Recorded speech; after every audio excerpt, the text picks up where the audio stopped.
The Benjamin Dixon Show is only possible with listener support. Go to www.thebenjamindixonshow.com to register for our blog and join the Progressive Army. Welcome to today's show. It is going to be one hell of a ride. At least I think it's going to be. Let me kind of set up a syllabus a little bit for an outline for today's show.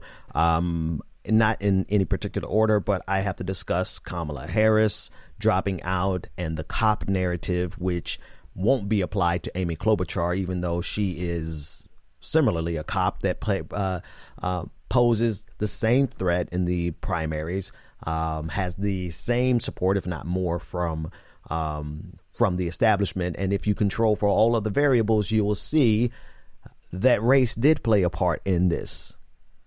Not in the way that MSNBC is saying, but I will show you the importance of identity politics based on some of the same people who are telling you that identity politics don't matter. So that's going to come up later on the show. I don't know if it's in the A, B, or C block.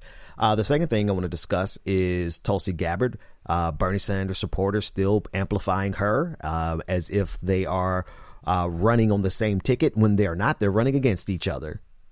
And this is being done by some of your favorite progressive commentators like Kyle Kalinske. Yeah, we'll call names today. Why the hell not? Then the third thing is, I told you it's going to be a hell of a ride. The third thing is a message to young black progressives. Take it from someone who's been in the game for a long time. It makes total sense for someone who's been in the game for a long period of time to rally, a black person to rally around black people for reasons that I will make it plain in one of these blocks. It makes absolute sense. Even though I did not support and wasn't ever going to support Kamala Harris, except when she wanted Medicare for all for that week or two. To be fair, it wasn't a week or two. It was like 3-4 months, and then she flipped on it. But even when she was supporting Medicare for all, I still was like, I still have other candidates who really mean it. And even though I never supported Kamala Harris, it absolutely makes 100% for the people who have been working in this game for the longest to find solidarity around race. And this is just a message to young black progressives that, everyone else who's listening, you can take from it whatever you can take from it. But that'll come up in the show. Now, if you haven't cut off already, stay buckled up. Here we go. Let's start with this support for Tulsi Gabbard that is coming from progressive commentators. There is a one-to-one overlap in terms of our audiences, in terms of Tulsi supporters, in terms of Bernie supporters. You're going to find a one-to-one overlap, particularly from the small percentage that supports Tulsi Gabbard. Because of this, and I'm talking specifically in the independent media space, because of this, it is very difficult for progressive commentators to just do the right thing, which is everybody needs to drop out. In my case, everybody who doesn't support Medicare for all needs to drop out. Tulsi Gabbard does not support Medicare for all. Tulsi Gabbard is not really a progressive, but that's an entirely different conversation. The fact that you have, like I predicted on yesterday, I predicted as soon as Kamala was out, I said that there's going to be a group, a subset of Bernie Sanders supporters who are going to be dancing a jig in celebration with Tulsi Gabbard, as though Tulsi Gabbard is the reason that Kamala Harris dropped out. And not so much that I care about that pettiness as much as I care about anyone who's still propping up someone who doesn't support Medicare for all.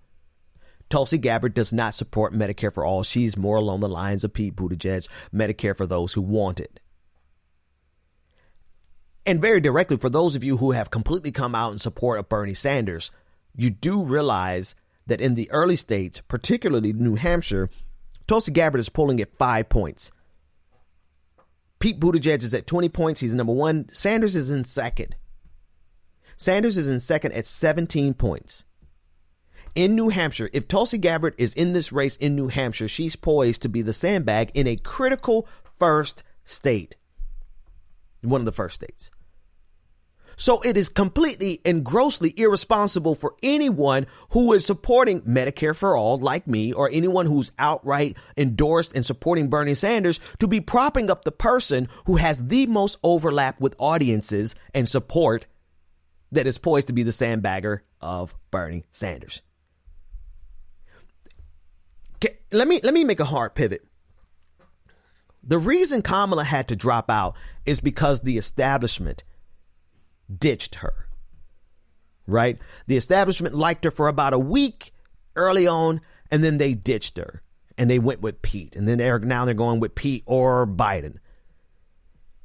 Bernie Sanders and Elizabeth Warren are not getting establishment support. They're getting support from the movements that they built, particularly Bernie Sanders, the one he built, and Elizabeth Warren, the one she inherited, because there's a lot of people who still loved Elizabeth Warren from Run, Warren, Run, that entire movement that took place in 2015. She's galvanizing on that.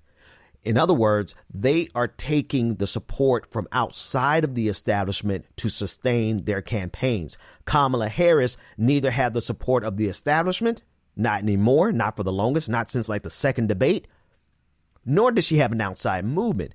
And without either one of those, she could not stay in the race. What am I saying? Bernie Sanders is an anti-establishment candidate that is galvanizing a movement that does not need the political establishment. In fact, he's poised to replace the establishment. You're with me? So if you have another candidate that is ostensibly anti-establishment, picking away at it, picking away at Bernie Sanders' lead, then it is a direct threat. It is literally a direct threat, particularly in these early states, specifically in New Hampshire. But there is a mass delusion that has been allowed to fester in progressive circles online.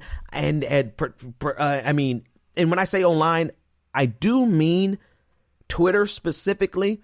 And the reason I mean Twitter specifically, even though it's happening everywhere else in YouTube and Facebook, Twitter specifically, because on Twitter, we literally have the power to change the narrative. Big or small accounts, you have the power to affect the narrative because Twitter is the political space. It is the political watering ground. It is the political public square where everyone who's politically active, including politicos, consultants, and media and journalists, they are all there and we're all listening to each other, even though we're pretending like we don't listen to each other. Okay. It matters that this narrative about Bernie Sanders and Tulsi Gabbard being colleagues at arms, like they are running together, like she's his VP pick, and it matters that is allowed to fester because that is quite literally the opposite. Tulsi Gabbard represents a portion of people who fancy themselves to be anti-establishment. And Bernie Sanders is literally the anti-establishment candidate that's getting ready to get in there and change things. But if he loses those 5 points in New Hampshire, sure, he's going to get some delegates, but the narrative that comes out of New Hampshire is going to be Mayor Pete and his rise and his surge, when the narrative that comes out of New Hampshire could be Bernie Sanders and his rise and his surge. And those 5 points that Tulsi Gabbard has make the difference, because where else will the anti-establishment people go? They certainly aren't going to Pete. They're not going to anyone else. They're either not going to vote at all or they're going to go to Bernie Sanders. But this narrative of Tulsi Gabbard being an ally of Bernie Sanders is quite literally not how politics works, people. Not at all.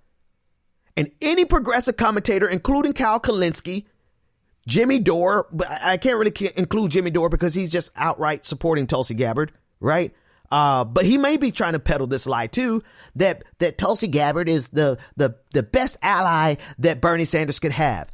How, when she is literally pulling enough points away from him to keep him from being the winner? He'll get delegates from New Hampshire, but the narrative matters. And the narrative coming out of New Hampshire, if Pete holds his lead, is that Pete is surging.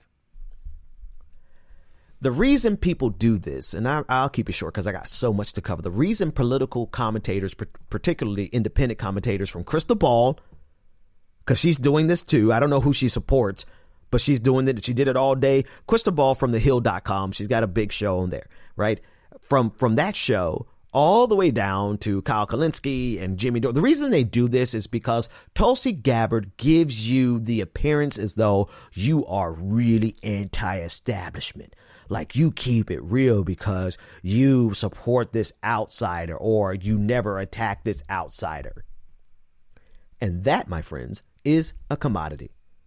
It is a cashable commodity. It's one that you can cash in on. At the very minimum, it is one that will never make you have to confront your own audience because there is a one-to-one overlap between those people who like Bernie Sanders and those people who like Tulsi Gabbard. And once you start speaking out about the truth about Tulsi Gabbard, particularly in New Hampshire, sandbagging Bernie Sanders, you're going to have to confront your audience. And that's not how you make money in media. That's why I need you to become a patron. Because I don't do it for clicks. Go to www.patreon.com/The BPD Show and support The Benjamin Dixon Show. All right. Yep. Time for a patron party. You too can become a patron. Well, actually, let me first thank Jesse Sanders. Thank you for becoming a patron. You are the real MVP. You too can become a patron by going to www.patreon.com/The BPD Show and supporting The Benjamin Dixon Show, where we obviously, with reckless disregard, we tell the truth. Yeah, that's what we do. That should be the brand of the show. Recklessly telling the truth, even if it hurts my bottom line. Quite literally. I don't look at it as a thing of nobility. I don't think that I'm a better person because I'm reckless with the truth.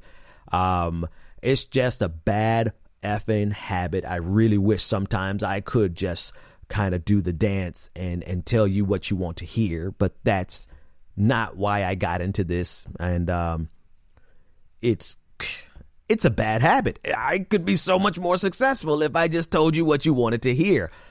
Like Jimmy Dore, like Kyle Kalinske.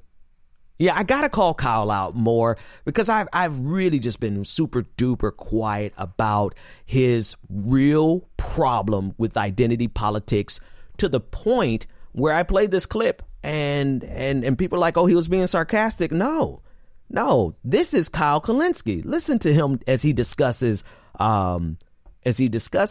identity politics in a debate against Charlie Kirk, Turning Points USA. Listen. Statistics is the poverty rate. I mentioned that.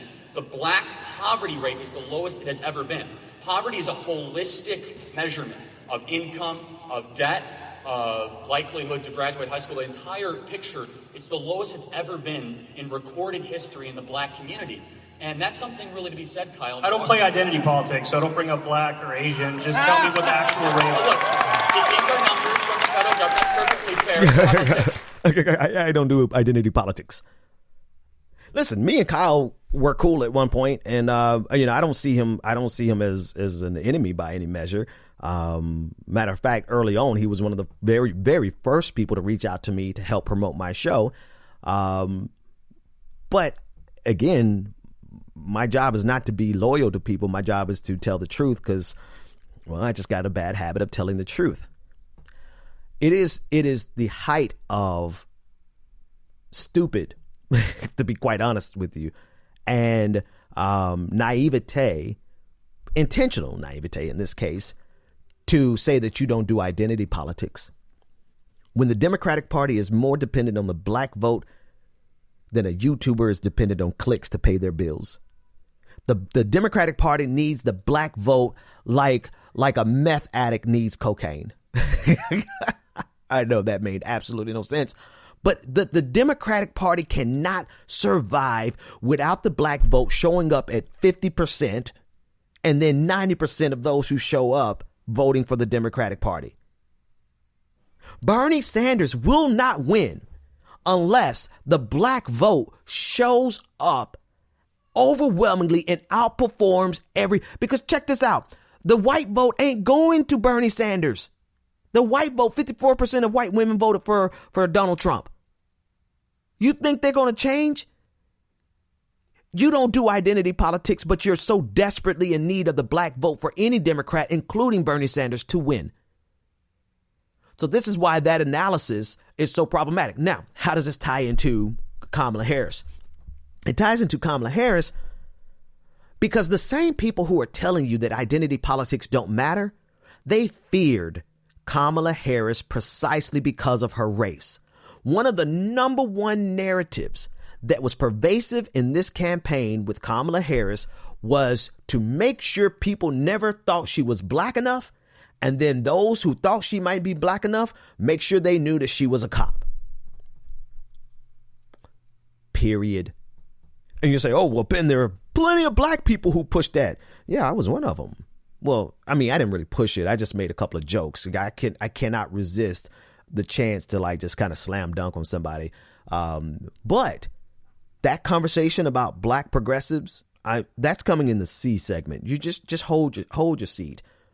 Because what you saw was anybody who was black who promoted that narrative became instantly the champion and retweeted and supported by all the white progressives, all the white liberals, all the white Democrats, including Pete Buttigieg's camp, including Joe Biden's camp, because they 100% feared the possibility that black folks would galvanize around Kamala Harris. It's both an insult to black voters as well as a nod to the fact of how important our vote is. You can't have it both ways, but they've had it both ways for a very long time. They both fear the black vote because they know how powerful it is, but at the same time, they want to dismiss black issues. They want to say, oh, I don't do identity politics. Well, then you don't do politics at all because you cannot win without the black vote. You cannot win without the black vote overperforming, not just showing up casually and maybe sort of. No, if the black vote doesn't show up at 50% and get about 80% to the Democratic nominee, even Bernie Sanders, you lose. And it's those dynamics that these people understand well enough to know that we got to make sure Kamala doesn't really galvanize the black vote. Which to me is an unfounded fear because black folks, we're able to make our decisions well beyond race. You see the dynamic there? They simultaneously are telling you that identity politics don't matter, but they instantly assume that black folks are going to vote based on identity. And because of that fear, that's why you heard the cop narrative around. Because here's the other thing. Black folks don't with cops. And the reason you will not see white folks saying this about Amy Klobuchar is because white folks still do. That's all I got to say about that, because you know it's goddamn the truth. This is merely a post-mortem. Ultimately, in the scheme of going forward in the primaries, part A of today's show is critical. Stop supporting Tulsi Gabbard. Part B is a post-mortem of what just happened with Kamala Harris's campaign, and you cannot discuss it properly without asking the fundamental question, why would one woman senator with a past as a prosecutor be labeled a cop and the other one not even have it touch her? When you control for every other variable, it's simply because the anti-cop narrative obviously was going to work in the black community. However, the big caveat is that we didn't need that to work because we weren't going to support Kamala Harris anyway, not in major numbers. So if you don't do identity politics, well, no, let's stop. Let's stop that. You absolutely do identity politics. What you want to do is to be able to control the black vote without ever having to service the black vote, which is some shit we just aren't putting up with in 2019.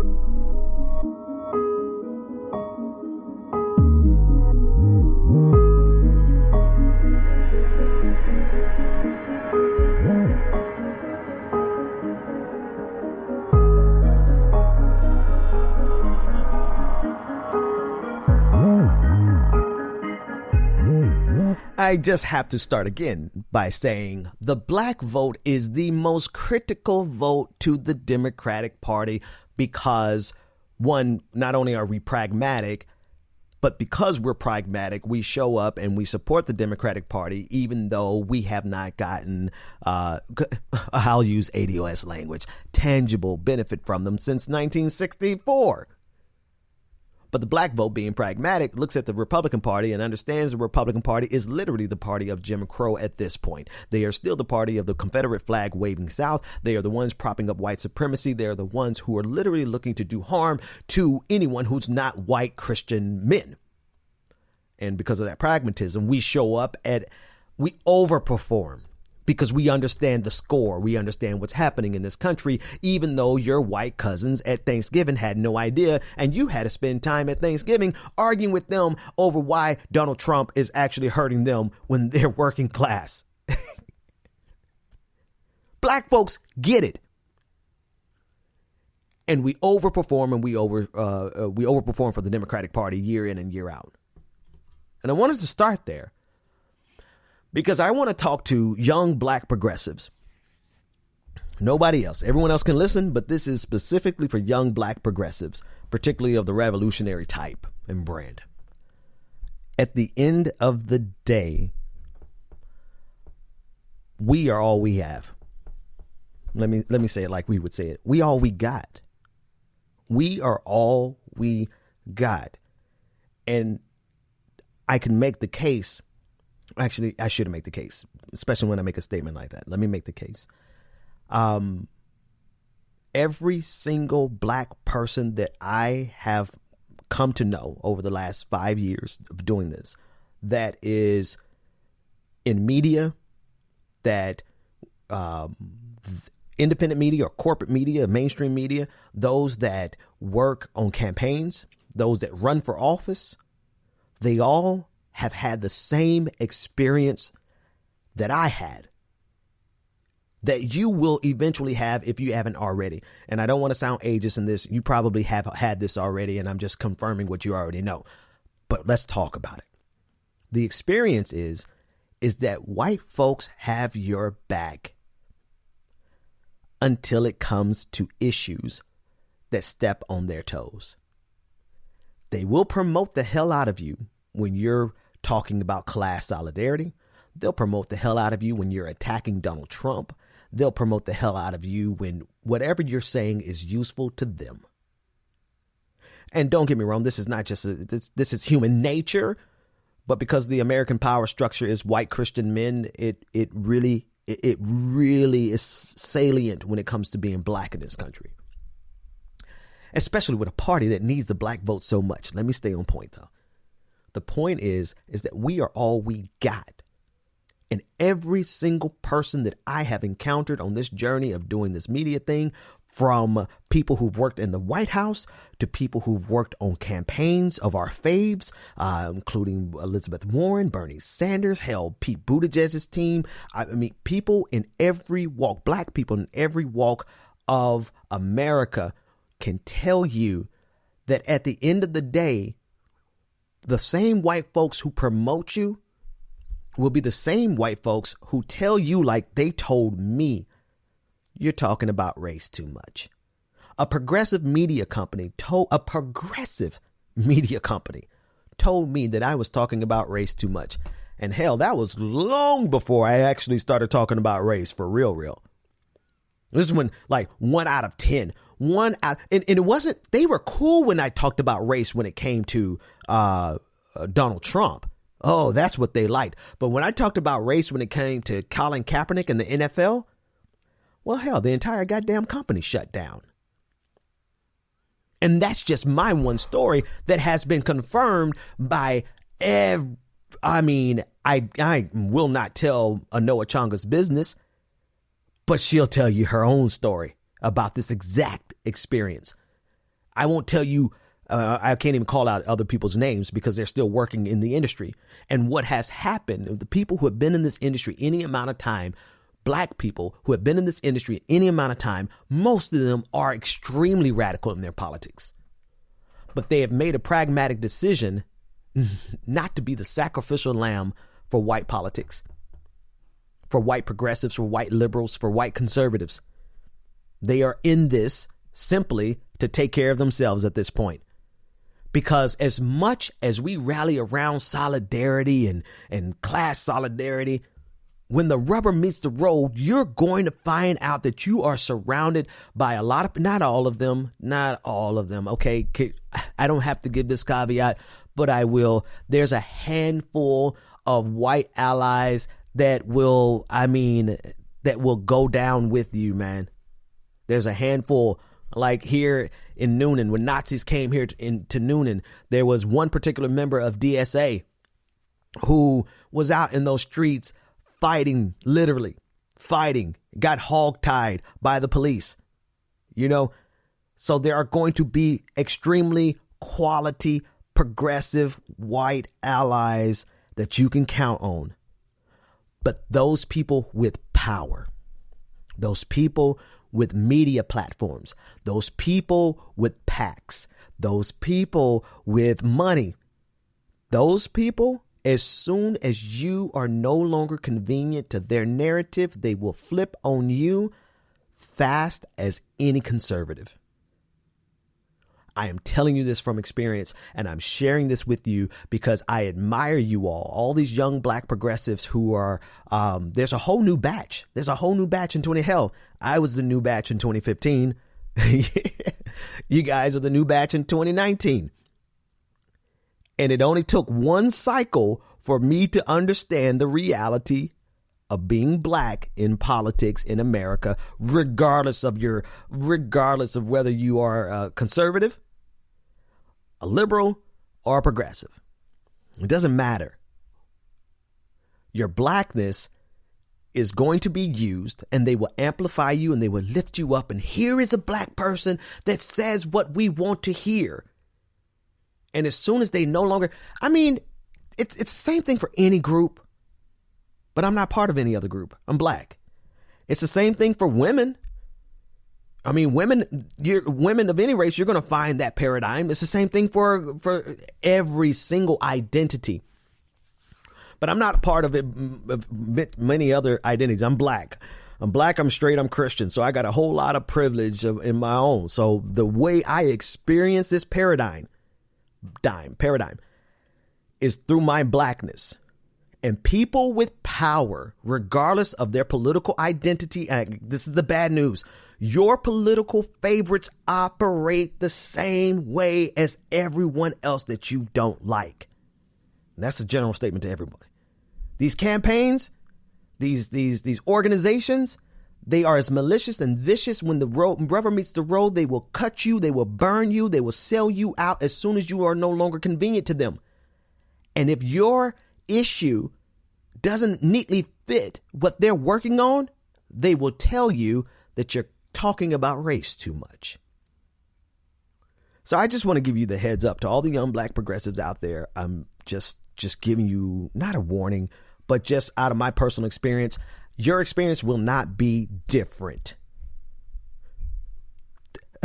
Everybody thinks they're special. You're going to be like, well, that was Ben's experience. That was their experience. That was all those black folks, all those black people in the Black Miss Leadership class.